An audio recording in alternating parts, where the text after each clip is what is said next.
ছাত্রছাত্রী আমার চ্যানেলে ভিডিও দেখার জন্য স্বাগত জানাই। তোমরা যারা দশম শ্রেণীতে ফার্স্ট সামেটিভ পরীক্ষা দেবে তাদের জন্য বাংলা বিষয়ে একটি গুরুত্বপূর্ণ প্রশ্ন, এইমাত্র পরীক্ষায় হয়ে যাওয়া একটি প্রশ্ন এবং তার উত্তর নিয়ে আজকের ভিডিওতে হাজির হয়েছি। আশা করি ভিডিওটি শুরু থেকে শেষ পর্যন্ত মনোযোগ সহকারে দেখবে, তাতে অনেক উপকৃত হবে।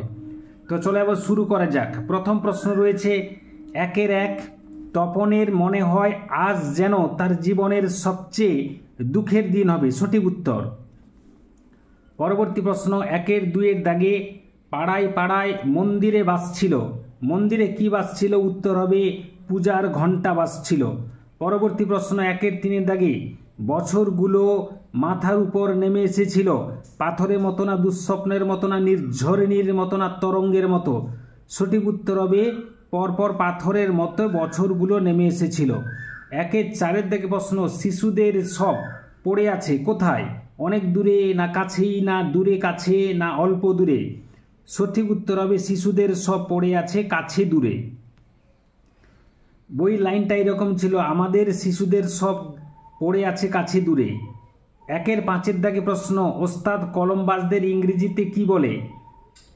ক্যালিওগ্রাফিস্ট না ক্যালিওলজিস্ট না ক্যালিগ্রাফিস্ট না ক্যালিওগুলিস্ট? সঠিক উত্তর হবে ক্যালিগ্রাফিস্ট। পরবর্তী প্রশ্ন 1-6 দাগে কানে কলম গুঁজে যিনি দুনিয়া খোঁজেন তাকে কি বলে? কবি, প্রাবন্ধিক, নাট্যকার না দার্শনিক? সঠিক উত্তর হবে হারিয়ে যাওয়া কালিকলম প্রবন্ধ অনুসারে যিনি কানে কলম গুঁজে দুনিয়া খোঁজেন তিনি হলেন দার্শনিক। পরবর্তী প্রশ্ন 1-7 দাগে বিপদে মোরে রক্ষা করো। রেখাঙ্কিত পদটি, তাহলে এখানে রেখাঙ্কিত পদ হচ্ছে বিপদে। এটি কোন কারকের দৃষ্টান্ত?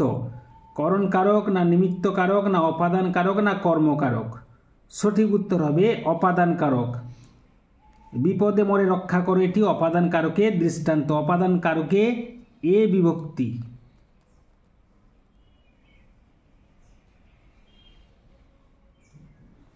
পরবর্তী প্রশ্ন রয়েছে 1-8 দাগে টি, টা, খানা, খানি, গুলো, গুলি, গুলান, গুলো এগুলি কি? এগুলো অনুসর্গ না উপসর্গ না বিভক্তি না নির্দেশক? সঠিক উত্তর হবে টি, টা, খানা, খানি, গুলিগুলো এগুলো হচ্ছে নির্দেশক। এরপরে 2 দাগে প্রশ্ন কম বেশি 20টি শব্দের নিচের প্রশ্নগুলি উত্তর দাও। 7 মার্কের এসএকিউ। 2-1 পৃথিবীতে এমন এক অলৌকিক ঘটনাও ঘটে। অলৌকিক ঘটনাটি কি? উত্তর হবে তপনের লেখা গল্প। তার ছোট মেসোর প্রভাবে সন্ধ্যাতারা পত্রিকায় প্রকাশিত হয়ে এসেছে এবং হাজার হাজার ছেলের হাতে ঘুরছে। এই যে সন্ধ্যাতারা পত্রিকায় প্রকাশিত হওয়া, এটাকেই অলৌকিক ঘটনা বলা হয়েছে। পরবর্তী প্রশ্ন আমি তাকে ছেড়ে দিলাম। কে কাকে ছেড়ে দিলেন? এখানে অসুখী একজন, আবার ঘুরিয়ে বলছি, আমি তাকে ছেড়ে দিলাম। কে কাকে ছেড়ে দিলেন? অসুখী একজন কবিতায় কথক তার প্রিয়তমাকে বা দেশমাতাকে ছেড়ে দিলেন। অপেক্ষায় দাঁড় করিয়ে রেখে তিনি চলে গেছিলেন। 2-3 দাগে প্রশ্ন সেই হোক তোমার সভ্যতার শেষ পুণ্যবাণী। সভ্যতার শেষ পুণ্যবাণীটি কি? সভ্যতার শেষ পুণ্যবাণীটি হলো ক্ষমা করো। পরবর্তী প্রশ্ন কলম সেদিন খুনিও হতে পারে বই কি? কি কারণে একথা বলা হয়েছে? এই প্রশ্নটি উত্তর দেওয়ার সময় দুটি ক্ষেত্রে বা একটু লক্ষ্য নজর করে উত্তর দিতেই হয়। কলম সেদিন খুনি হতে পারে বই কি? এর উত্তরটি হবে গাইয়াস জুলিয়াস সিজার তার বিশ্বস্ত অনুচর কাসকাকে ব্রঞ্চের শলাকা বা স্টাইলাস দিয়ে আঘাত করেছিলেন। তাই সেদিন কলম খুনির ভূমিকা নিতে পারত। হারিয়ে যাওয়া কালি কলমের শেষেও একটি প্রশ্ন এইরকম একটা লাইন তুলে আসে, সেটি হচ্ছে কলম সেদিন খুনির ভূমিকা নিয়েছিল। সেটা কিন্তু উত্তর আলাদা হবে।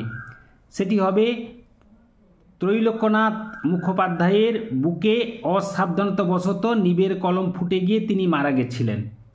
সেখানে খুনির ভূমিকা কলম নিয়েছিল, এখানে খুনির ভূমিকা কলম নিতে পারে, এটা সন্দেহ থেকে যাচ্ছে। তাহলে সঠিক উত্তরটি হলো জুলিয়াস সিজার তার বিশ্বস্ত অনুচর কাসকাকে স্টাইলাস বা ব্রঞ্চের শলাকা দিয়ে আঘাত করেছিলেন। তাই খুনি কলমও হতে পারে বা খুনির ভূমিকা নিতে পারে। 2-এর 5 থেকে প্রশ্ন, অকারক পদ কি কি? উত্তর হবে অকারক পদ দুটি, একটি হচ্ছে সম্বন্ধ পদ এবং অপরটি হচ্ছে সম্বোধন পদ। 2-এর 6 থেকে প্রশ্ন, সমধাতুজ কর্মের একটি উদাহরণ বাক্যে প্রয়োগ করে দেখাও। সমধাতুজ কর্মের উদাহরণ তোমরা লিখতে পারো, বিরাট কোহলি কি খেলাই না খেললো, তাহলে খেলাই নিচে দাগ দেবে। মেয়েটি কি গানই না গাইলো, তাহলে গানই নিচে দাগ হবে। মেয়েটি কি নাচি না নাচলো, তাহলে নাচি নিচে দাগ হবে। সমধাতুজ কর্মের 3টা উদাহরণ উল্লেখ করা হলো। তির্যক বিভক্তি কাকে বলে? যে বিভক্তি একাধিক কারকে প্রযুক্ত হয় তাকে তির্যক বিভক্তি বলে, বা যে বিভক্তি একাধিক কারকে ব্যবহৃত হয় তাকে তির্যক বিভক্তি বলে। যেমন আমি 2টো কারকের উল্লেখ করে তির্যক বিভক্তি উদাহরণ করেছি। একটি হচ্ছে যেমন তির্যক বিভক্তি এ কলমে লেখা ভালো হয়, তাহলে এ হচ্ছে এখানে তির্যক বিভক্তি, যেহেতু বলা হয়েছিল একাধিক কারকে। অপর একটি কারক হচ্ছে কর্তৃকারক, আগে একটা করণ কারক। পাগলে কি না বলে, তাহলে এখানে এ হলো তির্যক বিভক্তি। এরপরে পরবর্তী 3-এর দাগে কম বেশি 60টি শব্দে যে কোনো একটি প্রশ্নের উত্তর দাও। 3-এর 1-এর দাগে প্রশ্ন, ছোট মাসি ভালো হবে না বলছি, উক্তিটি কার? উক্তিটি হচ্ছে জ্ঞানচক্ষু গল্পের অন্যতম চরিত্র তপনের। এরূপ বলার কারণ কি? 3-এর 2 থেকে প্রশ্ন, চিরচিহ্ন দিয়ে গেল তোমার অপমানিত ইতিহাসে।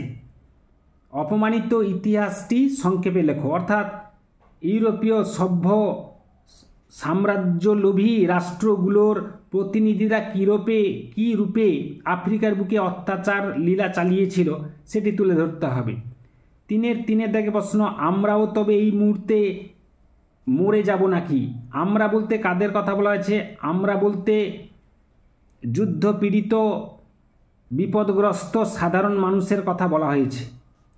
এমন আশঙ্কার কারণ কি? 4-এর দাগে প্রশ্ন 4-এর 1, আর সেই মেয়েটি আমার অপেক্ষায়। কোন মেয়েটির কথা বলা হয়েছে? কোন পরিস্থিতিতে সে কথকের জন্য অপেক্ষা করছে? অত্যন্ত গুরুত্বপূর্ণ প্রশ্ন।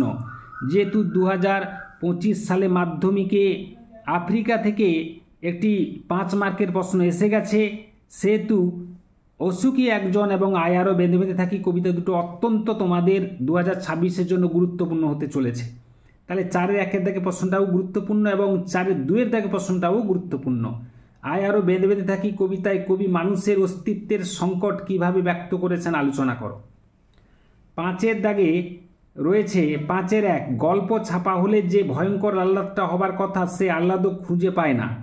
কার কোন গল্পের কথা বলা হয়েছে? তাহলে তপনের লেখা প্রথম দিন গল্পের কথা বলা হয়েছে। আহ্লাদ খুঁজে না পাওয়ার কারণ কি? জ্ঞানচক্ষু গল্পটাও 2026-এ মাধ্যমিকের জন্য অত্যন্ত গুরুত্বপূর্ণ হতে চলেছে এবং সেই সঙ্গে এটাও জেনে রাখা ভালো যে 5-এর 1-এর দাগে প্রশ্নটাও গুরুত্বপূর্ণ। 5-এর 2, আমার মনে পড়ে প্রথম ফাউন্টেন পেন কেনার কথা। লেখকের প্রথম ফাউন্টেন পেন কেনার অভিজ্ঞতা নিজের ভাষায় লেখো। এটি 2025 সালে মাধ্যমিকে কিন্তু এটি এসে গেছে, তাই এটা একটু কম গুরুত্ব দিও। 6-এর দাগে প্রশ্ন 6-এর 1, একটা মেয়ে পেয়েছি তাকে শেখাবার সুযোগটুকু দিও তাহলেই হবে। কে কোন প্রসঙ্গে কথাটি বলেছে, তারপর কি ঘটলো নিজের ভাষায় লেখো। 6-এর 2-এর দাগে প্রশ্ন, আপনি নিজের শরীরটাকে চাকর বানাতে পারবেন না। এই প্রশ্নটা অত্যন্ত গুরুত্বপূর্ণ। 6-এর 1 এবং 6-এর 2 তুলনামূলকভাবে 6-এর 2 প্রশ্নটা অত্যন্ত গুরুত্বপূর্ণ। আপনি নিজের শরীরটাকে চাকর বানাতে পারবেন না, কে কাকে একথা বলেছে, একথার পরিপ্রেক্ষিতে বক্তা কি প্রমাণ দেখান। এরপর বঙ্গানুবাদটা আমি সমাধান করে দিয়েছি। সহজ একটি বঙ্গানুবাদ এসেছে, men is social animal, he can not live alone, no person can be happy without having sincere friends, but selfish persons fail to make to real friendship, because to get love you must give love in return. বঙ্গানুবাদটা হলো, মানুষ হলো সামাজিক জীব, সে একাকী বাঁচতে পারে না, প্রকৃত বন্ধু ব্যতীত কেউই সুখী হতে পারে না, কিন্তু স্বার্থপর মানুষেরা কখনোই প্রকৃত বন্ধুত্ব গড়ে তুলতে পারে না, কারণ ভালোবাসা পেতে হলে প্রত্যুত্তরে অবশ্যই ভালোবাসতে হয়। এই ছিল আজকের ভিডিও। আশা করি ভিডিওটি ভালো লেগেছে, লাগলে অবশ্যই একটা লাইক করে দাও, শেয়ার করে দাও। চ্যানেলে নতুন হয়ে থাকলে চ্যানেলটি অবশ্যই সাবস্ক্রাইব করে চ্যানেলের পাশে থাকো। ভিডিওটি এতক্ষণ ধরে দেখার জন্য ধন্যবাদ রইল। নেক্সট ভিডিও আবার তোমাদের সঙ্গে দেখা হচ্ছে।